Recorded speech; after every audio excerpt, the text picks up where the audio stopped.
We're joined by two guests for the conclusion of the show. Irũngũ Houghton has been here before. He's the Executive Director of Amnesty International Kenya. And Samuel Kimeu is the Executive Director of Africa's Voices Foundation. Irũngũ, hello, good morning. Thank you for being here. Samuel. Yes, sir. Welcome to Kenya's biggest conversation. Welcome you. to the hot seat of the Situation Room. Thank you. What is Africa's Voices Foundation? We are a governance organization. We exist to place the voices of citizens at the center of decision making. And we do this innovatively using radio, SMS, and social research methods. So basically, we are at the same time a communications organization and a research organization. But the purpose of all that is to inform decision making for purposes of bettering governance. Okay. Yeah. You're here this morning, gentlemen, because we are getting into a conversation on a partnership with SpiceFM to raise some sort of awareness ahead of the election and even post-election. Irũngũ, you can give us a brief about that. Yeah, no, thanks. And good morning, listeners and viewers this morning. We're here really to just launch one of, I think, one of the boldest attempts to try and create electoral security and safety for Kenyans by Kenyans. I mean, we know, of course, that the Ministry of Interior, the National Police Service and the Electoral Commission have an electoral security infrastructure for the elections. And we do hope that this will reduce the level of violence, hate speech and incitement. But we need citizens to be involved in this. And I think the partnership between African Voices Foundation, SpiceFM and Amnesty probably could just help us do that. And specifically what it is, I mean, I think most Kenyans approach elections with a real sense of fear and intrepidation. We are all uncertain. I've just come out of a meeting with several leaders or captains of industry, and they are asking me the question that I think we're all asking, which is, you know, what's the post-election period going to look like? Right now, we know from history that in 1982 we had a very violent coup. Now, one other fact that Kenyans forget is that the other big shocks, the big political shocks that have led to displacement, have led to violence, have led to misery, have all been electoral. In 2017, over 200 women were victims of sexual crimes. We have had hardly any convictions of those incidents. Something like just under 50 people were shot dead, most of them by police officers, as they exercised their right to protest. And again, we have seen very little convictions in terms of those. So I think we have a need to be, at this point, concerned that we are actually creating the conditions for us to deliver the elections within the constitutional article, Article 81. And it's a very simple article. And, if viewers and listeners are listening right now, they should just be taking notes because I think it's so critical. It says every Kenyan who is eligible to vote must vote. All votes must be counted, not some votes, not other votes. All votes must be counted. And lastly, all voting must take place in an atmosphere in which there is no intimidation, there is no bribery, and there is no violence. And that's why this project, #FreedomsWatch 2022, is so important for the country. Okay. There is hearing what people have to say about what they feel about what the situation is, but then there is hearing what they say. Like, are we hearing fear? Are we hearing, anxiety? What are we hearing beyond what they're saying? And then what are we saying ought to be done about that? So a couple of things, and I'm sure Sam will talk about the technical side of it, because one of the most exciting things for us as Amnesty is really to work with Africa's Voices Foundation, because they've been doing these perception surveys on different issues, not just in Kenya, but across the region. But I think for us, the opportunity here really is to turn 47 million citizens into election watch or election monitors for this season. And we're asking Kenyans to do two things. One is to listen to their environment, to become thermometers or barometers of what is happening in their environment in a way in which they can report incidences of 5 things. One is incidences of hate speech and incitement to violence. The second one is incidents of voter bribery. I think it was last week we saw the Garissa Parents Association saying that none of their children are in school because all of them have rushed to the rallies to earn 500 shillings a day. I mean, this is almost, the elections are almost violating the right to education. So the second thing we're looking at is voter bribery. The third thing we're looking at is the responsiveness of government institutions. Right? Are the government institutions coming in quickly enough to de-escalate violence, to arrest perpetrators? Yesterday night, Standard had the Kivumbi 2022 gubernatorial debate for Nakuru.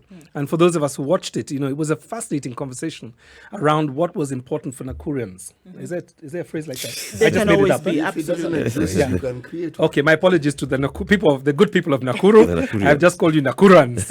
But the Nakurians spoke about, insecurity.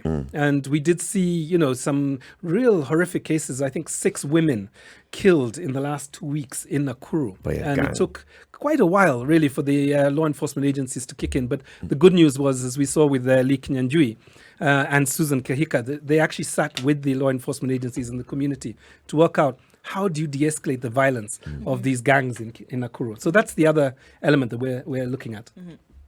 So then what happens when we get this information, Sam? Well, let me just explain how we are going to do it. Basically, there are 3 capabilities that we are infusing into one approach. The first one is the media space, which is what we have here in the Situation Room, that you, ladies and gentlemen, are going to be engaging with the people of Kenya on the elections with guests that will be in studio, not necessarily me or Irũngũ, but there will be others, including duty bearers, people who have responsibility under the law to manage free and fair elections, will be here. And, the religious community and others who have a stake and a role to play in this. And what we will do is that we'll create an avenue through an SMS shortcode where citizens can be part of the conversation. They can respond to a question that will be asked on air. They will also have an opportunity to ask questions by SMS, to have them responded to by the guests in studio. And they will also have an opportunity to give their views about anything that they feel is of concern to them. We will receive this information into our data pipeline, which is specifically made to help us make sense of that conversation. So there are many Kenyans who say that they always see, statistics being put out there, but they have never been asked a question. Well, this means that unless they exclude themselves, everyone who has a phone and is listening to SpiceFM is able to participate in this conversation.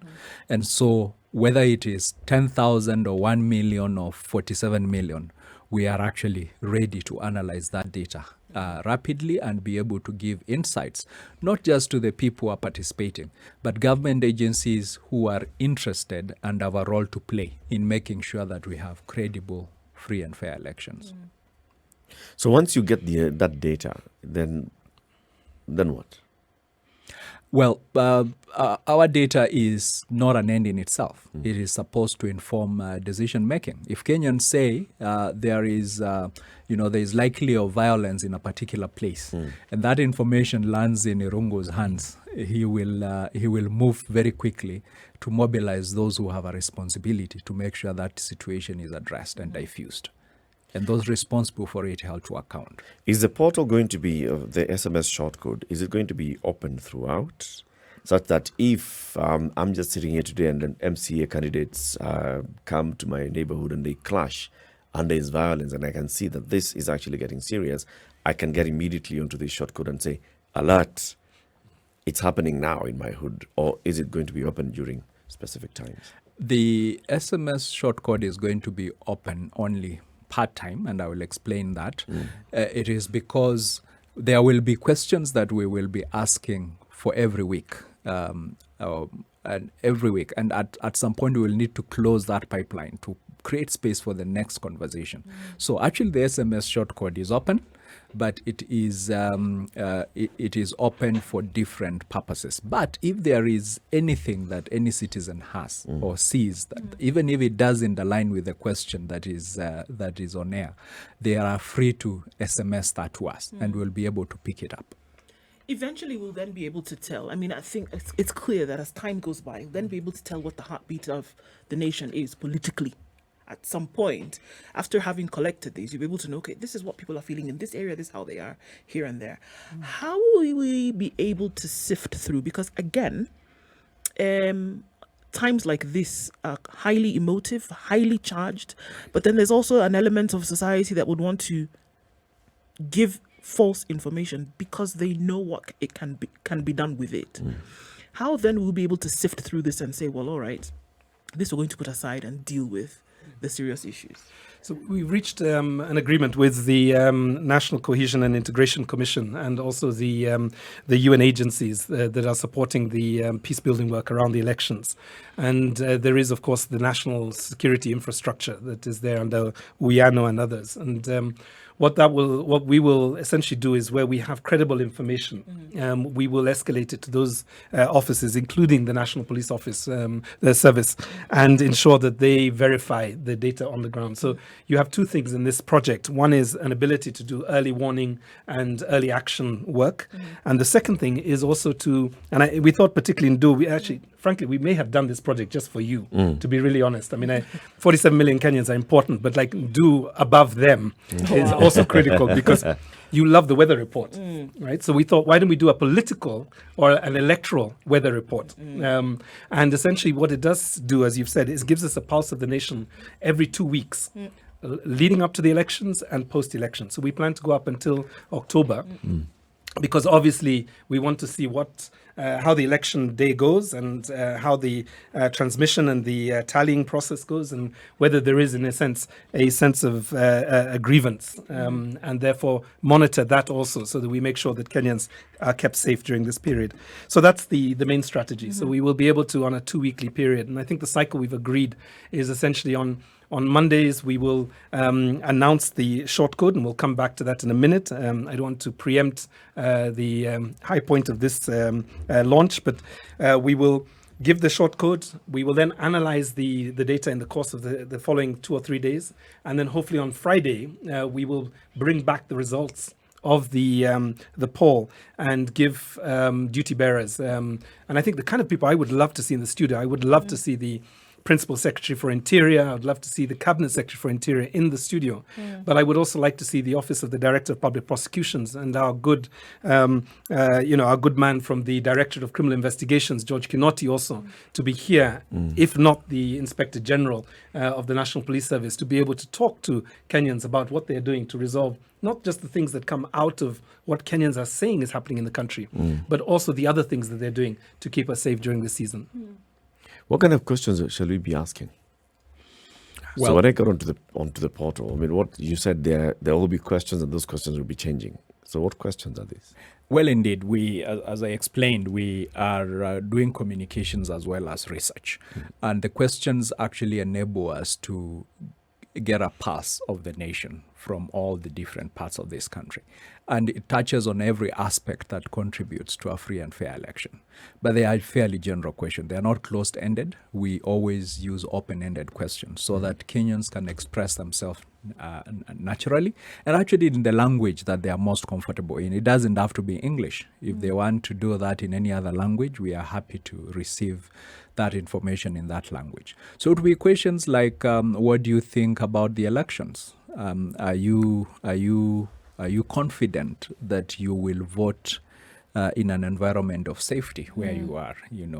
Have you witnessed any situations that would undermine a free and fair election? So there are quite a number of questions that have been lined up for that purpose. Are we doing the basic demography profiling question? Are you male? Are you female? What's your age? Where are you voting from? What county? Yes, indeed. We will do that, but we'll do that from the back end. So we will not ask that question on air, but for anyone who engages with us, and I think in the course of this conversation, we will give a short code, and we are going to give a trigger word that citizens can actually use. And actually, I can give that right away so that citizens can begin to engage. So the trigger word is SEMA. If you send the word SEMA to 40736, 40736 is the short code. Then you will our people will engage with you. So once we receive that, at certain stages in the conversation, we will ask for demographic data, the age, the gender, or the sex for that matter, and we will also ask about where they are geographically, if the constituency or the ward that they are they are texting us from, and any other data that we think is important for this purpose. There is already, I mean, we've seen the counties, we've heard from the NTIC already. We've already seen what has been predetermined as hotspots, for example, around the country, right? Will we still be taking information from people who come in, call in, text in from these counties to hear what may be potentially different from what has already been predefined almost? Because I talk about predetermination because it's as though you almost expect, okay, let me phrase that differently. You wouldn't be surprised if anything happened coming from these areas that we've already been told about that are hotspots. So what would be done with that information that comes from these areas later on? So what we found within Amnesty International is that the, when, either a sexual crime or a crime of assault or a crime of death happens, the first few hours are the most important, right? So in many ways, getting the law enforcement agencies to the crime scene to preserve evidence, to interview witnesses, to make sure that the evidence that would lead to a prosecution, that happens as quickly as possible. So the more that we can sensitize Kenyans to do two things. One is to use the various helplines and hotlines that exist for the Independent Policing Oversight Authority, for the Kenya National Commission for Human Rights, for the other human rights organizations like Haki Africa and Defenders Coalition, and the Federation of International Women Lawyers. The quicker we're able to get to a situation where we can prosecute and we can convict. The second part of this really is advocacy, which is if we can create an environment in which people who are likely to perpetuate human rights violations during the season know that people are watching. Yes. Right? Then it actually it blunts the confidence of people who would like to take advantage during the season. So that's the second area. And, as human rights organizations, we are ready and we have prepared with, monitors throughout the country to basically be able to escalate this as quickly as possible.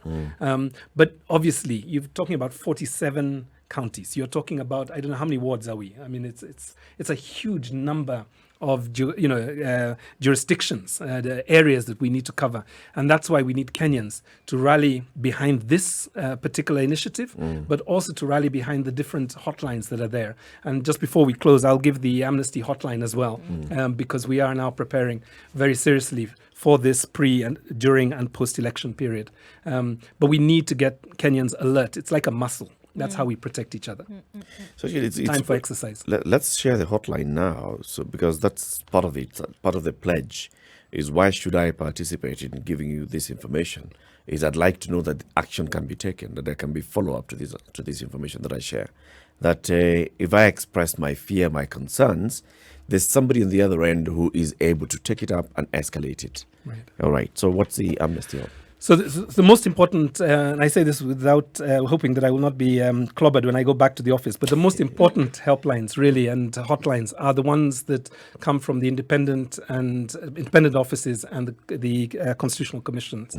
So I would ask Kenyans to, and we can do this at another point, but we can share hotlines from the IPOA, from Kenya National Commission, from the police, the National Police Service itself, and the Directorate of Criminal Investigations. The Amnesty Kenya hotline, where you can do several things, but one of the things you can do is report an incident, is the following. 0759 0759 46 34 6. Once again, 0759 46 43 46. Let me invite everybody to put that in their Say phone it again. Say it again. 0759 0759 46 43 46. Please save that, because when you need it, you will not remember it. Save it in your phones now. That's the Amnesty International Kenya number, 0759 464346. It's a hotline.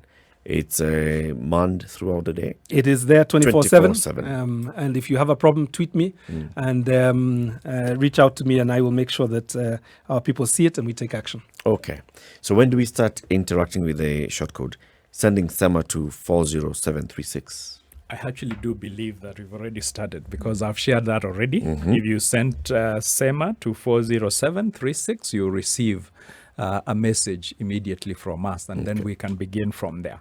But just going back to the question that you had asked about the hotspots, the environment tends to be very dynamic. There is what the NCIC has put forth, but that may not hold in the coming days, and who knows, we might actually be the first ones to flag new hotspots that attention should be paid to. So we should be open to that dynamism of the environment, and then trust the Kenyan people to tell us what is happening where they are.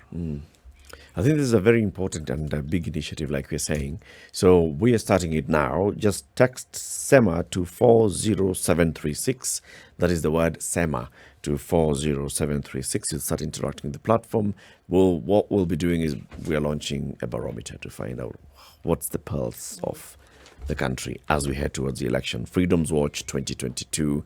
This is a campaign in a partnership with Amnesty International Kenya, Africa's Voices Foundation, and we'll be tracking the numbers and also giving the results at the end of every 2 weeks on Friday. Right?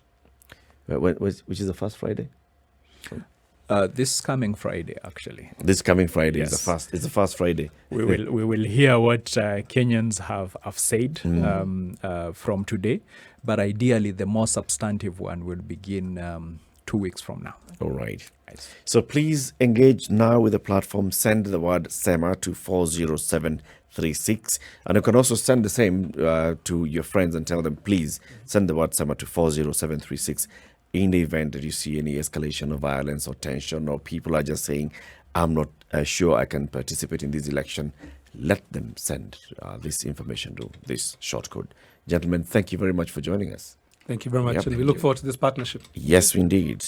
Samuel Kimeu is the Executive Director of Africa's Voices Foundation, and Irũngũ Houghton is the Executive Director of Amnesty International Kenya.